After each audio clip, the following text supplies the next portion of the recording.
We have 10. That's not close to 30. We'll just wait just another minute or so. And then, Lisa, before I let you go, I'm just going to do like a brief introduction and go over some stuff for Nevada volunteers, and then we'll pass it on to you. And I apologize if anybody can hear dogs in the background. I am at my parents' house and I can't control that. This is the second lunch and learn I've done on vacation. I don't know why I do this to myself.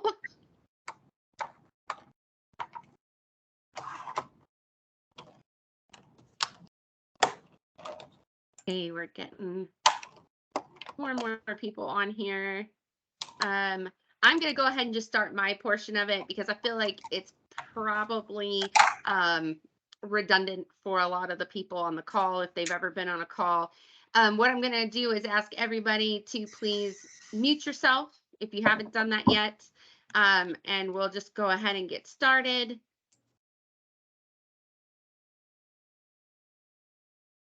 So back here. So again, if you haven't so far, please introduce yourself in the chat, name, organization, position, and city. So today we're going to be going over volunteer engagement, recruitment, and retention with Big Brothers, Big Sisters of Northern Nevada. Very excited to have them be a part of this call today. For those of you who are not familiar with me, and actually that's funny, I forgot that I got married. My name is Shannon Arimura. It is not more anymore, but I just got married, so I keep forgetting. I am the Volunteer Generation Fund Program Officer for Nevada Volunteers. And before we go into Elisa's presentation, I wanted to really quickly go over a few things that Nevada Volunteers offers for your organizations and you yourself as volunteer managers that you might want to take advantage of if you have not done so already. So we have on our website at nevadavolunteers.org, it is called NV Volunteer Connect. It is our connector website that helps volunteers find open opportunities all throughout the state of Nevada. And so all nonprofits are welcome to sign up for Volunteer Connect, get their organization on there, and be available for volunteers to find you in case they are wanting to volunteer. Lots of different ways that people can find out about that. They can look for causes, they can look for cities, they can look for events that are great for kids or families, just lots of different ways that volunteers can get on and use that. So I suggest that to everyone. Also, we have Board Connect, which tries to help you find the best fit qualified applicants for your board positions. These are all free, and hopefully everyone will be using them soon. I know when I went to find a board position, they wanted $250 from me just to be placed, which I thought was crazy because if you're going to volunteer your time, I didn't feel like that was appropriate. So now we have Board Connect, and I hope that everybody will just jump on there and take a look at that. I will, after this call, send out all the links and information for all of these items, so you don't have to worry about writing it down now or trying to figure out what I'm talking about. We do have a monthly newsletter that goes out. It lets you know about everything that the Nevada Volunteers is doing, goes over program highlights from our AmeriCorps programs, our tickets for our Governor's Points of Light Awards and nominations, things like that. Also, our NOFOs will always be in that newsletter, as well as our lunch and learns with the registration link. So that might be something that you're interested in signing up for. Our lunch and learns, obviously, this is one of them. We will not have one in October because it falls on our Governor's Points of Light Awards Day. And so we're going to skip that. And then November and December with holidays and such, we aren't going to do one, but I am taking, I would love to know what you would like to learn or hear about on these calls. So I would love for you can shove it in the chat if you want. Just tell me things that your organization would really benefit from, or you as a volunteer manager would benefit from to hear about or learn about. I'm also looking for speakers to present. So if that's something you would like to do, please let me know, and what your area of expertise is or what it is you'd like to present on. That would be fabulous. And then the last thing that we have is our base camp. It's our Nevada Volunteers networking platform. So we invite all of you as volunteer managers to join that platform. Our lunch and learns are housed there. So if you're just now joining us and you haven't seen any of the other lunch and learns that we've done, they are there for you to look at your leisure, and pick and choose what you would like to learn about. It's also a great way for volunteer managers to share ideas, documents, things like that. I will be asking questions for some of our upcoming lunch and learns. We're slowly but surely building membership there. We just started that a few months ago, and I want to say we have close to 40 people on there now. But clearly there are way more than 40 volunteer managers throughout the state of Nevada. So we're looking to build that, and I invite you to join that. And as I said, I'll send out all of these links so that you're able to pick and choose what you'd like to do and sign up for those items. So that was my spiel about Nevada Volunteers and the resources that we have for you. And so now I'm going to turn it over to Lisa Campbell, who is the Community Development Director of Big Brothers Big Sisters of Northern Nevada, to give her presentation. So I'm going to stop sharing my screen and let her take over. Elisa, thank you so much. Awesome. Thanks for having me. Let me share my screen now. Perfect.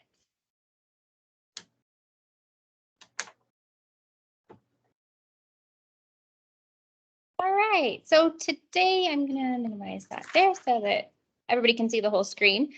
So today I wanted to talk about getting creative in volunteer engagement, recruitment, and recognition. I want to go through some specific tactics that have worked for us at Big Brothers Big Sisters, and then talk about how we got there, and how those same kind of concepts might be able to be used in any organization. So like Shannon said, my name is Lisa Campbell. I'm the Community Development Director at Big Brothers Big Sisters of Northern Nevada. I've been here for a little over a year. Call myself from Northern Nevada, went to high school here, and I'm a UNR alum. So like I said, today I want to go over why recruitment, engagement, and recognition are important elements of your volunteer program. Some specific tactic ideas that have worked well for us at Big Brothers Big Sisters, how we came up with those ideas, and how you might be able to put them into practice in your own organization. And then I'll share some resources that have been helpful for us in developing creativity in those areas. So first, why it matters. You're all obviously professionals with a lot of experience in volunteer management, so I know I don't need to harp on this too much, but I think to kind of set the stage for the rest of the presentation, it's helpful to remind ourselves why recruitment, engagement, and recognition are such key elements of a volunteer program. So recruitment makes sure that your program outlasts your current volunteer base, that there's always new interest coming in to sustain and expand your organization's volunteer network.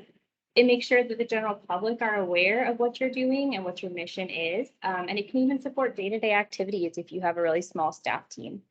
We are a team of 14, and we serve about 300 matches a year. So there's no way that our staff could do what we do without volunteers. For engagement, engaging volunteers above and beyond their primary role as a volunteer in your organization helps make them feel more connected to the mission. It helps develop an entire community of people who care about what you do.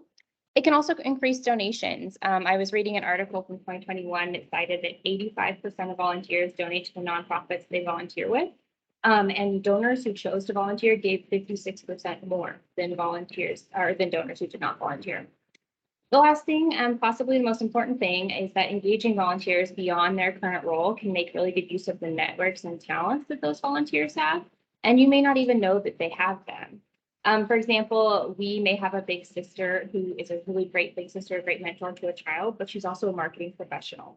So she might be great at mentoring, but she also might be able to help us promote our agency in ways that we haven't thought of. So we might ask her to join a marketing committee.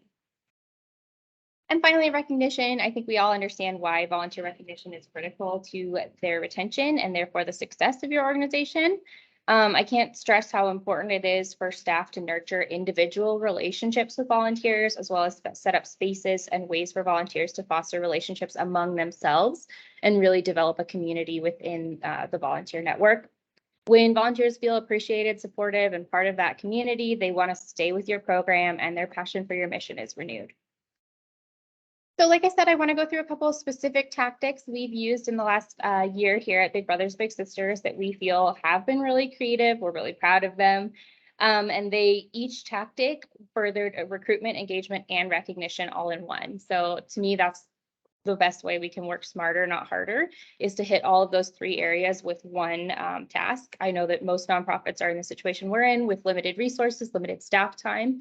In order to get kind of the most bang for your buck, you want to see if you can hit all of those areas with one project.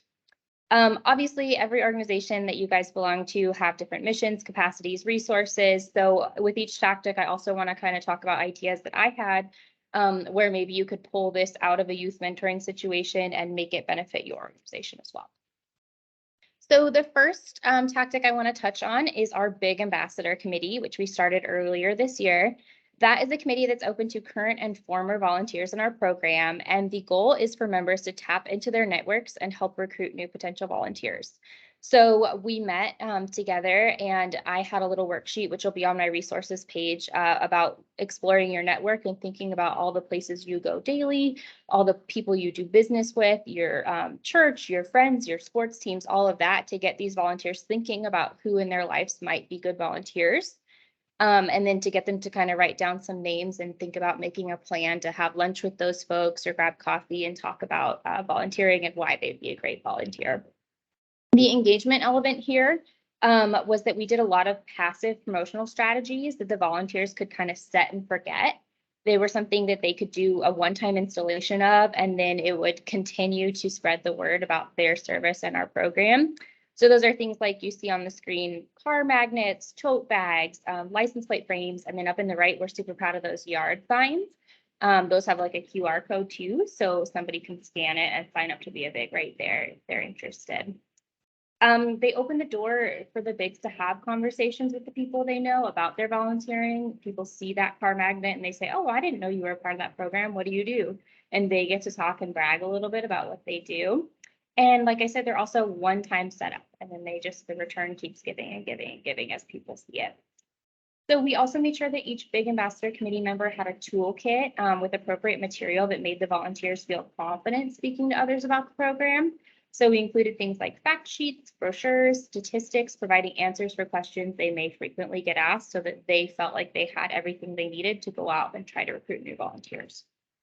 In regards to recognition, the Big Ambassador Committee allowed these volunteers to share their experiences with those people in their networks, and those passive marketing tactics I was talking about all help them show off their sense of pride.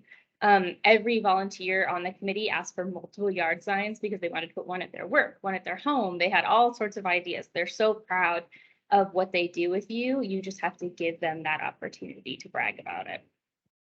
Even though this committee, as we've used it, is obviously pretty specific to Big Brothers Big Sisters, I think that concept could be extrapolated to a wide variety of organizations. So in addition, it's all about thinking about, in addition to the primary role of the volunteer, is there another avenue in which they can support your team? Maybe they're super well connected in the community and they'd be a great board member. And maybe you have a marketing or fundraising or a gala planning committee that they'd be great on. Really any space where they can use their network and their talent outside of that primary volunteer role. I think sometimes we get nervous to ask our volunteers to do more than what they're doing, but it doesn't hurt to ask. The worst they can say is no. And a lot of times they're honored to be asked, they're excited, and they want to continue to grow their service in other ways. So I absolutely cannot move on from this slide talking about the Big Ambassador Committee without giving a shout out to Shannon and Nevada volunteers. They are the ones that allowed us to do this year. This was a new to us concept. We've never tried anything like this before, and they backed us, and their grant made it possible for us to launch this and focus on this year. So thank you. Another tactic I want to talk about that is obviously very specific to our mission, but I don't think I can skip it, is Bigs with Badges. It's a big deal for us. And again, another source of pride that we've launched this year. Bigs with Badges is a new element to our community-based mentoring program. We formally launched it in August with a big press conference out at the Washoe County Sheriff's Office.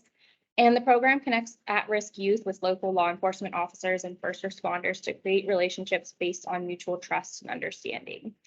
This truly is a recruitment vehicle as it is. It taps into an already established network of community and service-minded people and asks them to take that mindset and bring it to our program. And they all firsthand witness the need for mentoring in our community. So they are great advocates for what we do. The special group of volunteers also engages further with the mission by setting up career exploration tours at their place of work for all of our littles who are in high school, who maybe are thinking about a career in the first response field. And the recognition element to Bigs with Badges is that we've been told by a lot of the executives and superiors at all of these agencies that community involvement and mentoring and things like this help the officers and employees of those organizations move up within the rank and get promotions. So they get recognized by not only their peers, not only our program, but also by the people who are in charge of advancement at their place of work. This is a really exciting tactic we did for me, and I think it's one of the ones that is pretty easily replicated by any organization with any mission. So in January 2022, we decided to celebrate National Mentoring Month with a pop by to some of our amazing volunteers. We called them pop buys because this year our theme was popcorn. You can see in some of the pictures that the gift basket had popcorn and were in little popcorn buckets. At each pop by, our staff coordinated with the volunteers' workplace to come by and surprise them. These volunteers were selected based on their length of service, their quality of service, their engagement with the mission, but also based on their capacity of their workplace for new volunteer recruitment. And I'll touch on that in a minute. So teams got really engaged in the process.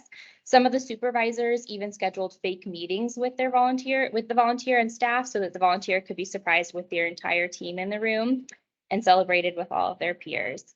Our staff came out, we presented each volunteer with a little recognition pack. It had balloons, Big Brothers Big Sisters water bottle and branding materials, obviously popcorn, a thank you card, stuff like that. And we said a few words about the program and about the volunteer and their service to us. So the recruitment element of this tactic was the fact that we intentionally selected bigs with visible workplaces or large teams that we knew we might be able to reach new potential volunteers. At each presentation, our staff made ourselves available afterward for any of the peers of the volunteer, any coworkers who might be interested in doing the same thing. We were sure to bring a ton of business cards with us, be a mentor recruitment flyers, and we passed those out at every pop by. We also posted each pop by on social media and we tagged the volunteer's workplace. And so that not only engaged our followers, but it engaged the volunteers' workplace followers as well. So some of the places we went to Tesla. They were really great to us. We went to the Reno Fire Department. They shared our posts. Grand Sierra shared our posts. So places that we knew we were going to get big exposure. We also put out a press release and we did get some earned media from a TV news outlet for this project. So the engagement piece here was that giving the volunteer a platform to share what the program meant to them and share a little bit about their little and get to open up to their work team, which maybe they hadn't opened up to before about their mentoring. The recognition element, I think, is pretty obvious. Of course, there was a small gift involved. It was really small. And then each volunteer also got to feel appreciated that our staff went out and spent the time and the effort to set up this whole surprise and guys them. One of them was actually, it was really sweet. So the big brother that's at the bottom of the screen here with the balloons. So he hadn't really told, he's very shy. He had not told any of his shift coworkers about what he does as a big. But when we reached out to them and told them we were coming by and surprising them or him, the whole team got together and they all pitched in and they bought tickets for his little and him to go see a UNR basketball game because he loves basketball, which was really sweet to see this group of people that previously didn't know about what he was doing as a volunteer now become so invested that they wanted to reward him as well. I think anybody could definitely replicate a surprise like this with any recognition event. You know, for us, National Mentoring Month was an easy tie-in. So maybe in your line of work, there is a month that's already set aside for something like this. Otherwise, make your own month. Just decide that, you know, that's a month that works for your staff and that's the month you're going to do some volunteer recognition. I think even with a small budget, it could be as simple as you need. The balloons are from the dollar store, everything else, that handwritten thank you is very cheap, but it means a lot to the volunteers. And I think it's mostly just about the effort and the celebration that really made this tactic a success. I also want to touch on our match stories. I'm not going to spend too much time here because I know this is something that everyone's probably already doing in some way or another. But it's another tactic that we consistently use. We write and share stories of as many of our matches as we can. We always ask the volunteers to provide a quote about what they would say to other people who are considering becoming a BIG. So that's the recruitment element. And the engagement element comes from them just reflecting on their experience. They get to sit, fill out the questionnaire, think about some of their favorite things they've done together, pick out fun photos to share with us, and really remember like the good times they've had in our program. And the recognition they get is that we are constantly sharing these match stories everywhere. We put them on our website, on social media, printed collateral, everything. So they get to feel like they're a BVBS celebrity when they see that. Actually, one of the ones on the right there, little brother Carson, we had a big poster done for our Bigs of Badges press conference, and he told me he saw it on Facebook and that he was a star, which is exactly the fun, engagement and recognition that we want our matches to feel. I think out of all the tactics I'm sharing, this is definitely the most easily replicated for any organization. And like I said, you're probably already doing it.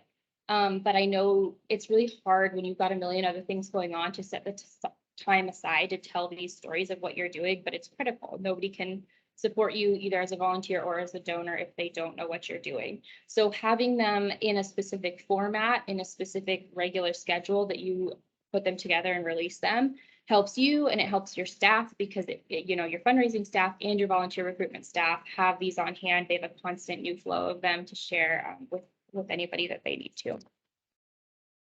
So I want to acknowledge that I've been on trainings like this before, and I know one of the most frustrating things is for someone to sit here and share all these tactics and you to sit there and say, but that doesn't work for me. We don't have the resources. We don't have that theme. We don't have something like that. So I want to talk about how we came up with these tactics so that you could come up with them of your own with your team. So my best tips are to brainstorm with all of your staff and volunteers. Everybody has a different perspective they bring to the table. So embrace all of those ideas and let people talk, let people think things through, and even have multiple brain sessions so that nobody feels like they're on the spot right then and there. They get to really go home and think about it and bring it back ideas. I also find it really helpful to brainstorm big and then work backwards. When you're brainstorming, don't limit yourself to what you think your resources or your staff capacities are. Just brainstorm the biggest things possible. And then when you find ideas you're in love with, figure out how you can scale those back to something that's doable. So I'll give an example. The National Mentoring Month pop buys I talked about a few slides ago. Our team sat down and we said, okay, how do we make National Mentoring Month special? How do we make people feel appreciated? And the thing that came to our minds was the Publishers Clearinghouse of showing up with a giant check and, the lottery to people's front door. And obviously we could not give each volunteer the lottery. We'd love to. But so we took that concept and said, okay, that's the concept. How do we work backwards and make that something that we can do? So we thought, okay, we can't give them a check, but we can still do the balloons. We can still give them, a water bottle and popcorn and still make them feel special in that Publishers Clearinghouse way, just on a scale that fits our resources. Don't be afraid to Google and Pinterest search ideas. There's so many other nonprofits, other people, other organizations and clubs out there doing things like this. So see what you find, and then again, take that idea and figure out how you can make it work for you. We all love to share with one another. So groups like this, lunch and learns, networking groups, anywhere where you can ask people for fun ideas are great. And lastly, it's certainly helpful to have partners in these creative endeavors. So for us, Nevada Volunteers has been one of those amazing partners. They are an incredible supporter of all of our innovative strategies. So if your project qualifies for their grant, make sure you're applying for their grant. Make sure you're identifying groups like that will support you in trying new things, because sometimes having another organization believing in your idea and backing you is the confidence boost you need to just jump right in and try it. So a couple of resources I want to highlight that I think are helpful places to start your brainstorming as far as recruitment, engagement, and recognition. So there's some super helpful articles and features on the Nevada Volunteers website, and I believe on Basecamp too. So I put a few of my favorites there. And then also things that I have used that I'm happy to share. I'll send them to Shannon so she can make them available for everyone. Otherwise, you can Google search things, Circle of Influence worksheet. That's something that I used, I mentioned earlier, to help our big ambassador committee think about who would be a good volunteer. And you can find a million different versions of those just by Googling and find one that works for you that you can adjust and make serve your purpose. So this is it for me for now. I do want to take some questions. I have my contact info up on the screen if there's anything you want to talk about individually offline. I'm going to stop sharing so that I could see you all for questions, but I'll pop my contact info into the chat as well. And then I'm happy to take questions now.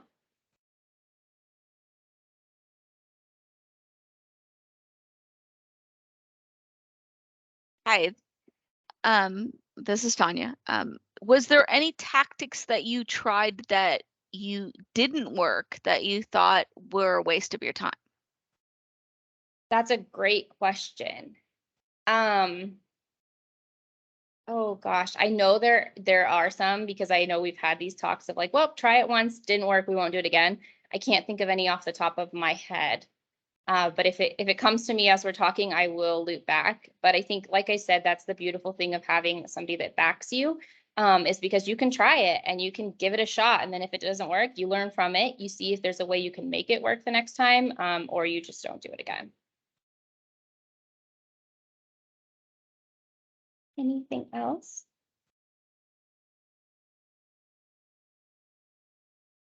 I have a question. Oh, there you go. Did you ever, and maybe in your guys' line, because they're so present with the kids and stuff, maybe you don't run into this as much as some of us others might, but did you ever have someone, whether it be a volunteer and or donor, who kind of wanted to just be more behind the scenes and not get the recognition? And how did you go about making sure that they felt recognized and appreciated without putting them out there as much that that may not be good for them? How did you guys come up with tactics for making that work for that type of person as well? Absolutely. Yeah. So I think that's where kind of a more individualized relationship comes in. For us, our staff knows our volunteers very well. Obviously, with what we do, child safety is our number one concern. So we have to know our volunteers very well. So our staff knows who those people are that are not, limelight kind of people. And it's all about making them feel special through an individual relationship. So maybe it's a phone call. I'm really big on the match stories. If I see something like, oh, this volunteer is really into that, and I see an article, maybe I'll send it their way and say, hey, I was just thinking of you and I saw this and I thought you'd appreciate it. And then handwritten notes, just little things that are one-on-one that let them know that you are thinking about them. And I want to loop back to that first question because I thought of what it was that we were just talking about in the office that pretty much didn't work. Now, I'm not done with this tactic. I want to try it one more time. I think there's hope, but it didn't work for us this year. And that was a double your impact campaign. So the idea was for each of our volunteers to commit. So we have 300 volunteers, for each of them to commit to referring a new big. And so I called them. I did a phone thankathon myself. I sent handwritten letters. I sent email blasts. We did Facebook posts. And I think we only got about 5 referrals. So it was one of those things where it was a letdown. I was super disappointed, but I had to just keep my chin up and say, that was a learning experience. How can I try to do it better next year? I'll give it one more shot. And then if it doesn't work, then that's just not the avenue for us.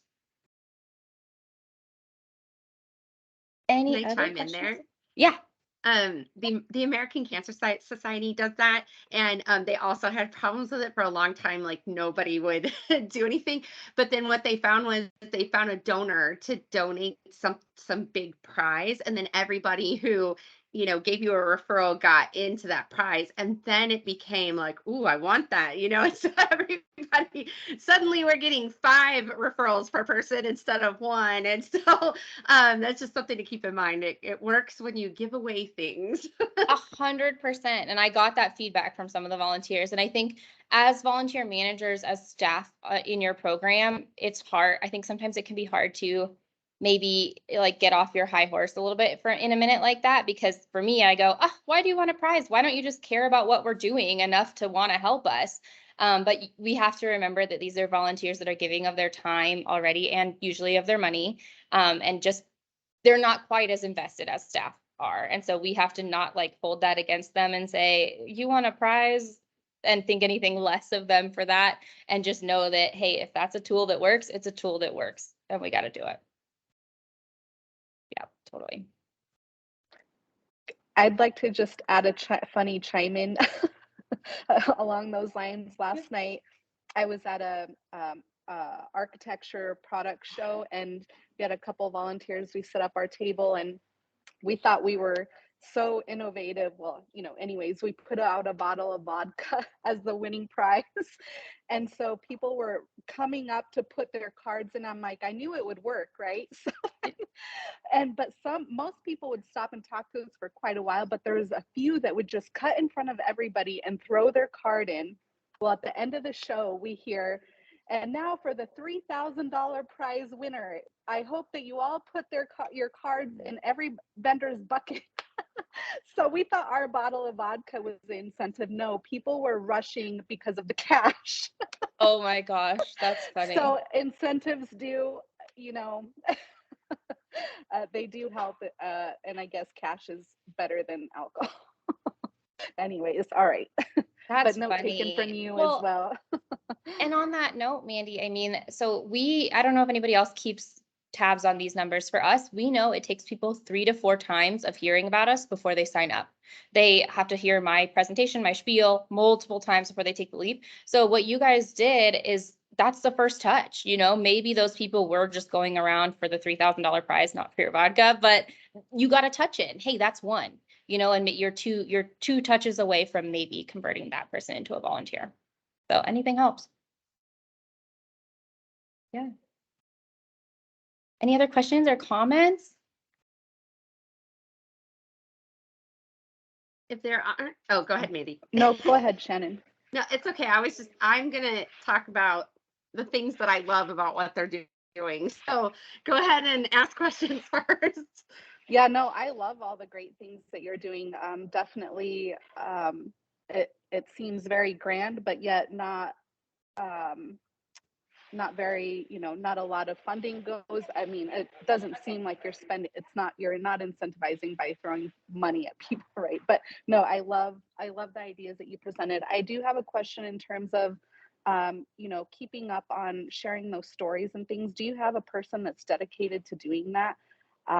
Or how do you maintain that publication schedule on social media, on newsletters? So do you have a communications person that focuses on that? Yeah, so we have 2 communications people. I do the program marketing, and then our marketing director does fundraising and like general marketing. So the match stories are me. And it's just a matter of holding myself accountable and making time for it, because none of us have time for it. I know that. And so I have a calendar invite that says like once a week, write a match story, you know, send out a questionnaire. And then when I get kind of a few going at a time, I schedule them out on Facebook for months. And then I set myself another Outlook calendar reminder at the end of that schedule that says, hey, you don't have any more match schedules or match stories scheduled on Facebook. It's time to schedule some more and write some more. So just constantly reminding myself and holding myself accountable. It's hard. I get it. Like, especially when you're wearing multiple hats, like we all do, but it's crucial. Don't forget that you can use volunteers to do those things. So true. Yeah. Then that's where, you know, identifying a volunteer who's a great writer, who maybe is a marketing professional, and asking them if they'd be willing to do that. That's a great extra volunteer job. Yeah. We're working on recruiting somebody to help, a volunteer to help with that. Yeah. Totally. That's awesome. Annie? Oh, I was just wondering if you'd be willing to share the questionnaire you send out to help develop those stories. Absolutely. Yeah. I will send that when I send Shannon all the materials. Thank Awesome. you. So all of that, just so you guys know, this recording and all of the materials that she sends will be on our Basecamp networking platform. So I will send you out the link to that. To be honest, I'll probably send the link to everything on Tuesday because again, I'm technically on vacation. I don't know why I do these calls on vacation, but I promise you I will get it to you as soon as possible. And then that way you have access to everything that we've talked about today. And like I said, the other things that we've done in the past. I wanted to comment just real quick on your recognition pieces, which I think are absolutely ingenious. So we think of like t-shirts and mugs and things like that, but some of those things are only seen by the people, who you surround yourself with. A coffee mug in particular is one that, unless you go into someone's home, you're never going to see that Brandon coffee mug. I mean, do they really walk around with it? But I mean, more often than not, the answer is no. And so to have things that are public that anyone can drive by and see, like the car magnet and the yard sign, are just amazing. So you've made your volunteers feel super special and engaged, like they're a part of the team, right? But then now anybody who passes their vehicle or their home or wherever they have this sign is reminded, oh, big brothers, big sisters. And so that's another touch point. Like you were saying, you have so many times of people needing to see and hear about your organization. It used to be 7. It used, like, nationally, 7 was the number. I haven't looked it up recently. But so think about that. Every time somebody's driving past, and it's not just a billboard, it's not just an advertisement, it is someone who is invested in your organization and their mission. And so that makes a different impact on the people who are seeing it. And so I think those items are just really amazing. And I love, love, love that you go to people's workplace to recognize them and then tag the workplace. That is so smart because in that way, not only does the volunteer see it and the coworkers, but literally anybody who follows that page sees it. And so I'm assuming for like Tesla, that's got to be a lot of people. And so that's just like free advertising all over the place. And so it's recognition, but now everybody knows about you. And I just think some of those things were so smart. And so, and I got to know all about them because you were using our grant, and I was very excited. So, those are some of the things I wanted to point out, that it's like deeper, than just that little recognition piece that you're handing to somebody, and so to think about these things. And I also wanted to say, you're like, maybe you have a month. Well, everybody has a month. It's National Volunteer Appreciation Month, which is in April. So if you don't have a mentor month or a health month or whatever it is that your organization does, don't forget about April. It's an awesome opportunity to do those things and recognize your volunteers. So that was my feedback. Absolutely. And like, we cannot thank you, Shannon, personally, and Nevada Volunteers enough. So we have never before until this year had a recruitment budget. It was just free. And that's hard. I know everybody knows that's hard. And so having you guys having the faith in us to let us try these new things, I mean, look what we did. So it was amazing, and we couldn't have done it without you. So thank you so much. Yeah, I've been super impressed by all of my subgrantees, and I do, if you have never applied for the VGF grant, keep an eye out for it. I will post it. We just had one end. The application period just ended for our next one. But that doesn't mean that you won't want to apply for the next one. So keep an eye out on that networking platform, because I'll post it there. Also our social media. And if you want to sign up for the newsletter, you can learn about it that way. But we do know that small organizations, like, it's really hard. They don't have staff, or they don't have a budget, and the recruitment budget and the recognition budget are 2 things that I have found that so many organizations in the state do not have. And we all know how crucial recognition is. So, like, the goal is to start getting to those higher ups and getting in their head, like, this needs to be budgeted for. It's that important. You can't just skip over it, because eventually your volunteers start to feel burned out and unappreciated, and then they don't want to come back. So that's just something I keep trying to push into everybody, is get something in that recognition budget, even if it's enough to send out a handwritten note, postage. It's minimal. But that's my 2 cents. I'm sorry for taking over. Does anybody else have any questions for Elisa? I'm also popping my info in the chat right now. So if you want to talk Perfect. one-on-one or you think of a question tomorrow, feel free to reach out to me. Perfect. Well, I don't see any other questions. I want to thank you so much for being on this call and presenting. I think it always gives people a lot of great ideas that they can go, they can take and really do something with. And I think yours are awesome. So I'm excited that we finally got to share them. I've been after her for months. Like I said, though, please, if you have a category or something that you'd like to hear about that has to do with volunteer management, let me know, because I'd like to work it into my schedule for next year. I'm already starting on that schedule January through October for classes. And then, or lunch and learns.